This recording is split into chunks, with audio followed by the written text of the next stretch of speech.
Hi, warriors. This is Jaylyn, my legal warrior, and today's segment is going to be about emergency protective orders. A lot of individuals out there don't even know what an emergency protective order, and at times when you ask a party that is filing for a domestic violence restraining order or a civil harassment restraining order, or even a restraining order in the elderly abuse context, and you ask an individual whether they have an EPO, an emergency protective order, they say or ask, what's that?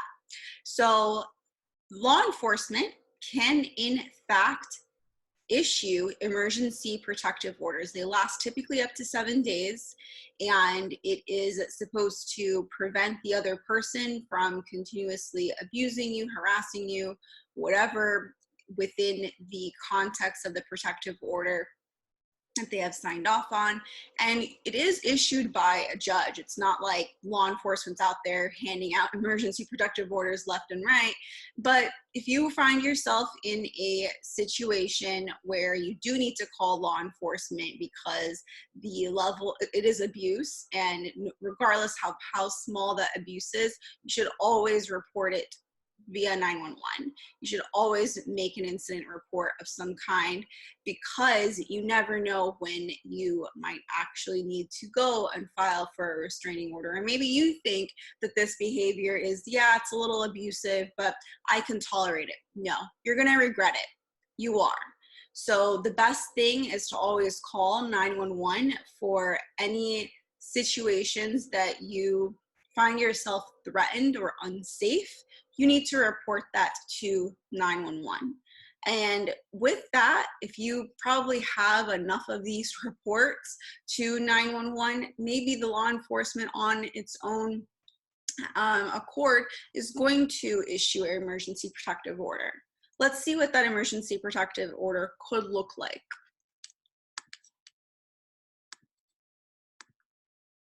So EPO-001, and this is typically on some carbon copy document, but the law enforcement is the one who actually prepares this for you.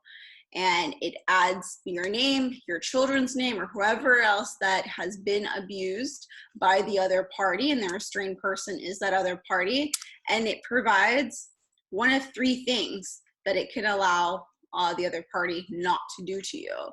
So harassing you, stalking you, molesting you. They could even not contact you directly or indirectly.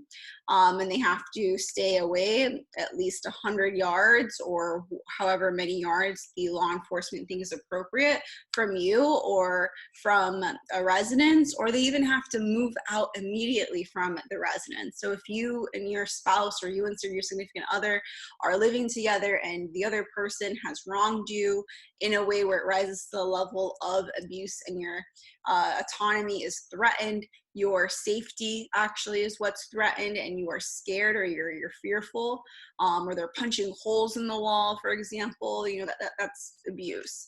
And you can have law enforcement remove them from the residence immediately. So law enforcement has that capability to do it as soon as you call them, especially on a weekend.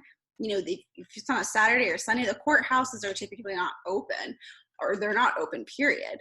If it's on a court holiday, again, the courthouse is not going to be open until the following day. So at least ask for an emergency protective order, especially if you are going into the weekend. So it's after 4 p.m. on a Friday and you're facing something, ask for it. I mean, the worst that could happen is the law enforcement says, no, just wait until Monday. And the reason why law enforcement would say no is because they did not feel that the abuse was aggressive enough to rise to the level of an emergency protective order. That's just what my personal opinion about that is, because they are required to issue emergency protective orders and get permission from the judge if they do in fact believe that you will be harmed without a protective order immediately. And if they don't believe that, because let's say the other party just decides to, you know what, I'm going to stay away from this person because you've already called law enforcement, and I had a talk with the police, and I'm not going to bother this individual anymore. All I do is want to see my kids, and maybe you guys could come to some sort of arrangement and law enforcement can see you guys being cooperative. And sometimes what people think is abuse is not actually rises to the level of abuse, and it could just mean that it's just a child custody and visitation dispute. But this is a form that the law enforcement can use, and law enforcement is the one who does, in fact, complete this form. It's not something that you file in court, and the law enforcement will have, copies of these in order for them to provide you the emergency protective order. And then if you do have one, you should follow up with a temporary restraining order, because those last at least up to 3 weeks.